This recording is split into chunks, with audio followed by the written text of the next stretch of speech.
So I live in a small place in the UK. At the end of my street is an old house. It had been abandoned for 30 to 40 years, so it wasn't exactly the safest structure. But I was a kid who thought I was invincible, and this story took that feeling away from me. So I, at the time, entered this house through a broken down door. We first explored the main floor, which was mainly dark and damp. So we got to the stairs, and we could go upstairs or down to the basement. We decided firstly to go in the basement. When we got to the bottom of the stairs, there was a big iron door that looked like it was made of rust. It took all my force, but I eventually pulled it open. The first thing I felt when opening the door was a cold breeze. And I'm not talking a small breeze like from a fan. I mean a spine-shivering breeze followed by a smell of rotten meat. But I was a tough kid at the time, so I walked through. I located the smell to a dead rat in the corner of the room. Whilst taking a good look around the room, I found amongst the graffiti a satanic symbol with a Nazi symbol to the left and 3 numbers to the right, 666. At this point, I was freaking the fuck out, but I'll explain the way the room was designed. The main room in the basement was sort of a fallout shelter, like a circular shape, and the other end is a big iron door I walked through. Now shaking, I opened this door and walked through it. It was sort of a tunnel that went straight ahead and turned left. When I turned left, I saw kind of a furnace. I got to the gate and I heard a dripping noise. I brushed it off as a leaky pipe or a hole. It was heavily raining outside. I went to leave the basement, but as soon as I turned, I saw a black shadow, and the second iron door slammed shut. So here I am, a 14-year-old male, stuck in a damp, dark basement, terrified for my life. I was behind that door for 2.5 hours until I finally managed to kick this old door off its hinges. It obviously made a fuck-off bang. I then heard footsteps above me. I sprinted to the bottom of the steps. I looked up and see no one, so I full-tail fucking sprint to the top and out that back fucking door. I look back at the house and see a shadow in the top left window, and saw the same shadow I saw in the basement. I leaped the wall and ran home, which took me about 5 minutes, so I stayed away from that house for about 6 months, until I had the urge to go upstairs in that house to the top floor. So I built up the courage once again. Alone, I go in the house and up the stairs. There were 4 rooms upstairs, 1 bathroom and 3 bedrooms. I went into the bathroom and saw a smashed mirror, and checked behind the shower curtain, and the bathtub was covered in blood and maggots. My heart instantly dropped. I then decided to go in the first bedroom. It was completely empty besides a wardrobe, so me being a brave kid, I opened it. I don't know if I was looking for fucking Narnia or something, but what I found was truly terrifying. There was a box on the top shelf. I took it down and found a picture of a butterfly knife. What made me damn near cry was the fact that there was a picture of me as I looked back at the house when I first went there. But there was no one there, so I skipped the second room and went into the third room, which is the room I saw the dark shadow in the first time I had been there. There was 2 things in the entire room. A noose in the corner of the room with an old wooden rocking chair. I hauled ass out of the house and never went back. I never told anyone about this experience until now. It's been 1 year since my second entry. The building has since been destroyed and now has a new house in construction over the old one.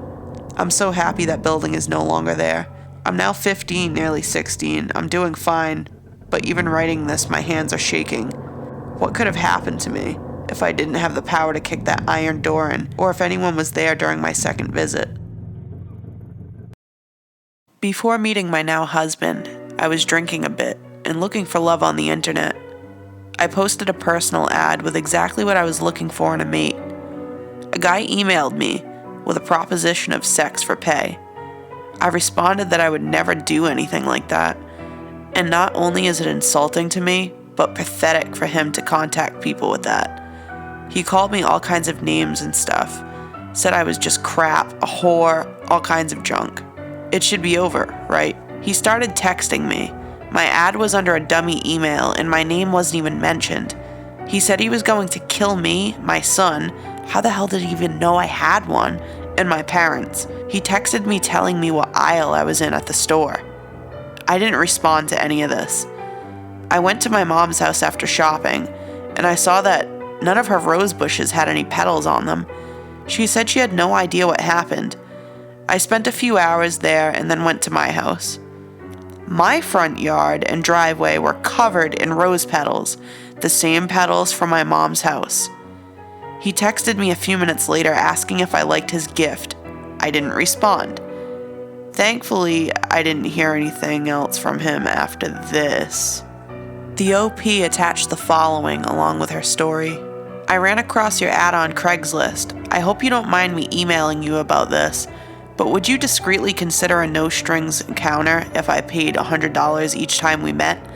I'm looking for something ongoing. I'm white, 5'8", 185, work out a couple times a week, 6 foot all of a sudden, and very thick, lots of stamina and very oral. I'm attaching a photo. I'm in North Dallas, and this is not spam. I'm looking for an ongoing thing, probably 2 to 4 times a month. Not an offer for prostitution, just some fun times together, and I'll help you out with your bills and such. Write back if you're interested. Ciao. OP responded with, I never mentioned bill issues, nor did I ask for sexy times. I was looking for a drinking buddy that could potentially lead to something more not being sex. How is offering to pay me for sex not an offer of prostitution? If I was to take money, babe, trust me, it would be way more than $100. The man responded with, first of all, you're fat. I barely emailed you, but thought, what the hell? Second of all women get paid for sex. It's just a question of degree in somatics. So wise up, you stupid fucking cunt. And don't bother writing me back. I'm blocking you. I got the last word in. OP responded with, you're just mad you got turned down. Little midget man, 147 at 5'10", is nowhere near fat, lol. Funkmaster Creep responded with, is that your number? With her number written down. She says, he found my number. At this point, he began texting me and emailing.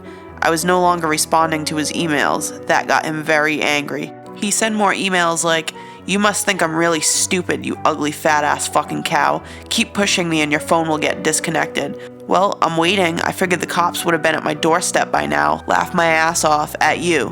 His last email was, I hope you learn your lesson here, little girl. You need to seriously check yourself and learn your place, and watch who you fuck with. Also, you need to stop trolling Craigslist for a man and go meet one at a bar like everyone else. That quality of a person would be a good fit for you as well.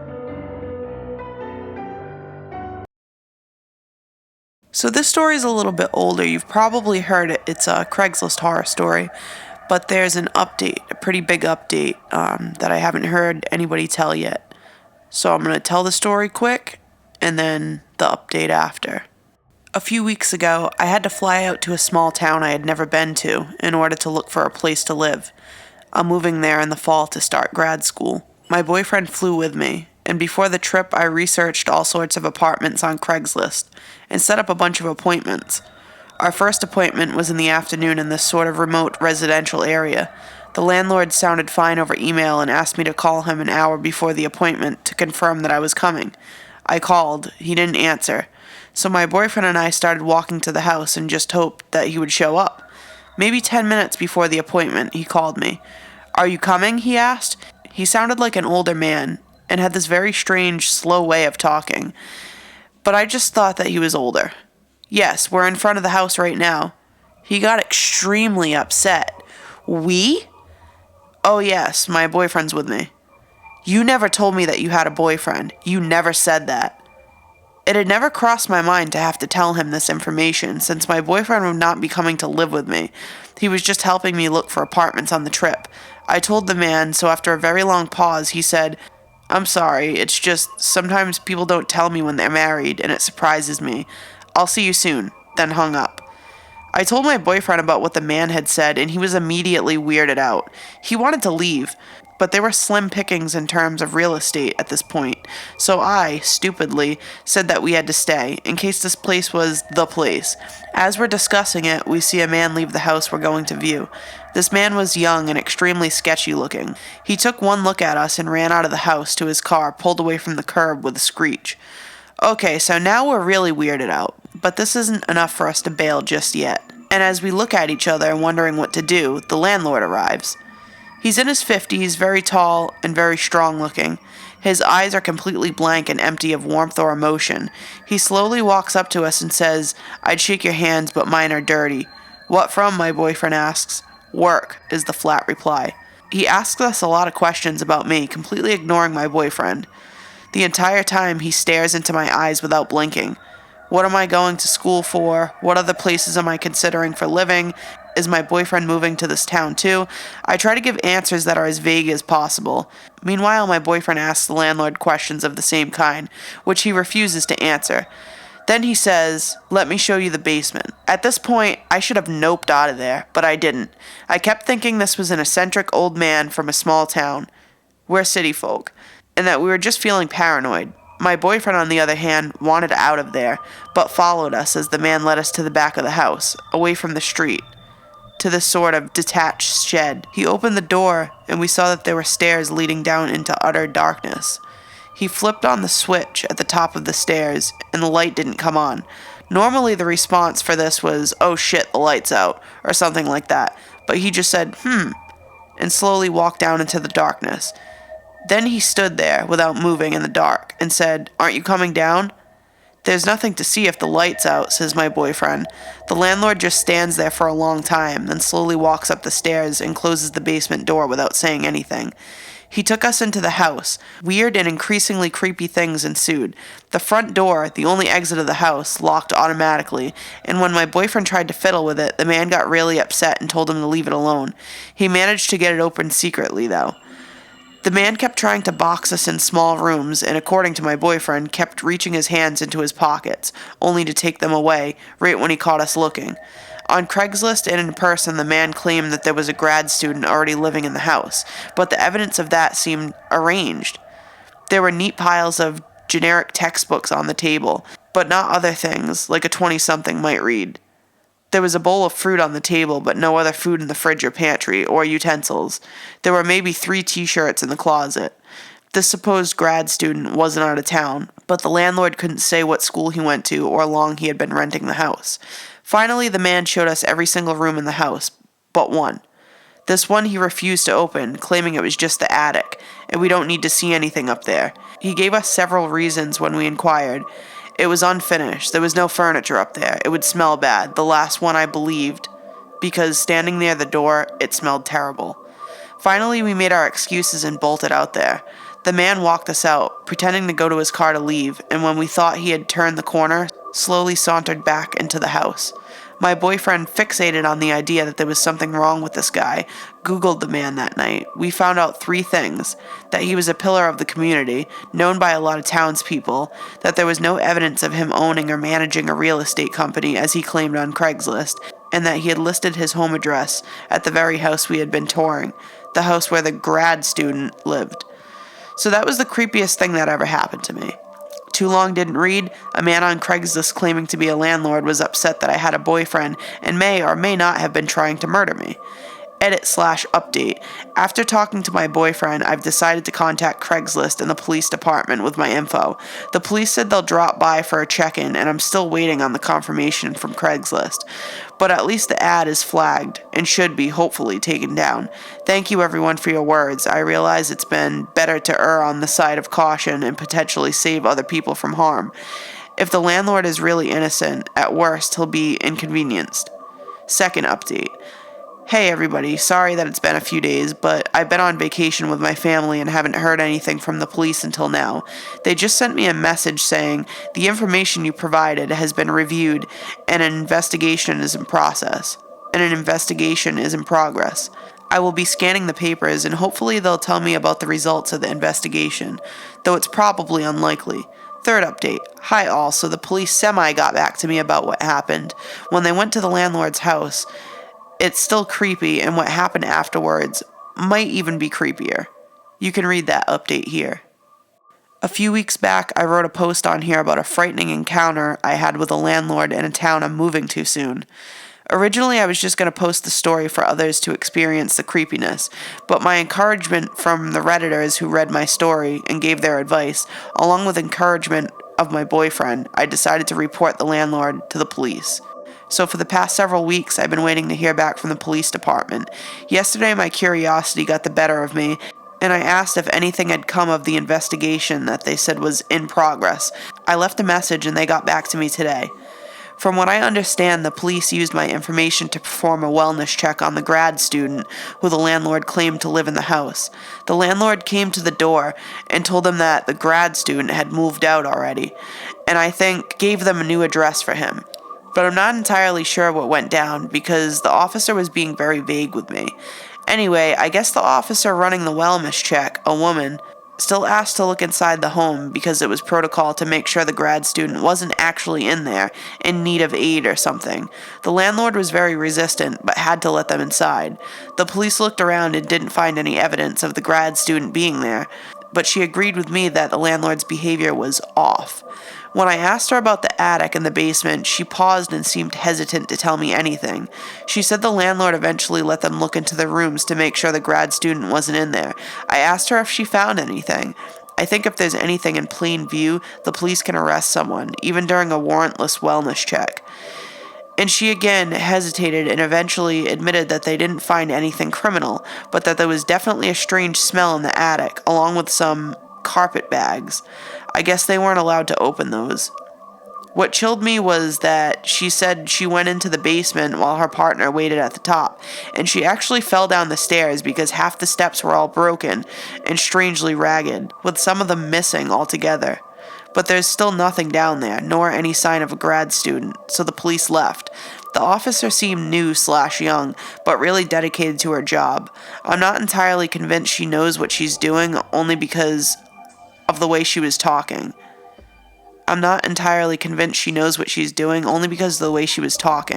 It was just a very youngish, not authoritative way of speaking. But she was really kind and sympathetic towards me when I first came forward with my info. When I asked if it was the end of it, she told me she was trying. I don't really know what that means. I get the feeling that there's not much she can do legally, though I'm not sure, as she didn't say so herself. She said that the investigation is still in progress, and then asked if I was comfortable ever coming to the station to talk to her in person once I moved to that town. So that's that. For now, at least. I'm not really sure where any of this is going, if that's the end of it, if that's the most the police can do, or if the police officer is really going to pursue and uncover everything. I don't know what's going on. In some ways, I feel helpless and confused, and in others, I'm not sure if I'm relieved that they didn't find dead bodies, and I want that to be the end of it. I don't know. Also, this could be, and probably is unrelated, but I received an email from an unknown sender today. All it said was it you?